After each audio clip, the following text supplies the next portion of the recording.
শুভ জন্মাষ্টমী সবাইকে। আজ ছিল জন্মাষ্টমী। সকালবেলা ঘুম থেকে উঠে দেখি ইনি আমার বাড়ির সামনে উপস্থিত হয়েছে। তারপর আমি গোপালকে অভিষেক করানোর জন্য নিজেও স্নান করে রেডি হয়ে নিই।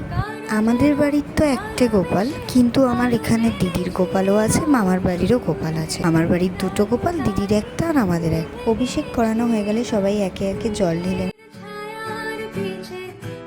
এই তো হয়ে গেছে। পুরো ডেকোরেশন আগের দিনই করে দিয়েছিলাম। আমার গলাটা ভালো নেই বলে সেরম ভাবে আমি ভয়েস ওভার দিতে পারছি না। যাই হোক, সবাই জানিও আমাদের গোপালকে আজকে কেমন লাগছে। তারপরে নৈবেদ্যও সাজানো হয়ে গেছে।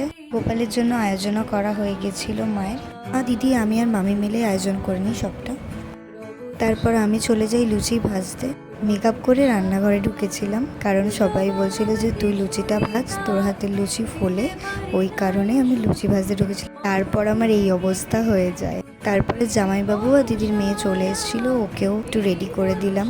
ওর জন্য একটা কেক অর্ডার দিয়েছিলাম, দেখে জানিও কেমন হয়েছে। তারপরে বাড়িতে পুজোও শুরু হয়ে যায়, আর তারপরে আমি চলে যাই ওদের বাড়িতে। রেশনটা কিন্তু সম্পূর্ণ ওর বোন করেছিল। তারপর দেখো মামুনি কি সুন্দর ভেজে নিয়েছে তালের বড়া। তারপর এখানে আমি জোর করে বলি যে আমি লুচি ভাজবো, তাই আমি এখানেও লুচি ভেজে নিই। পুরো ডেকোরেশনটা দেখিয়ে দিই ভালো করে। এখানে অনেকটাই আয়োজন বাকি ছিল। তারপরে আমি কিছুটা গুছিয়ে দিয়ে আমি বাড়ি চলে আসি, কারণ অনেকটাই রাত হয়ে যাচ্ছিল আমার বাড়ি আসতে। আজকের মতন ব্লগটা এই অবধি। আবার নেক্সট ব্লগে দেখা হচ্ছে।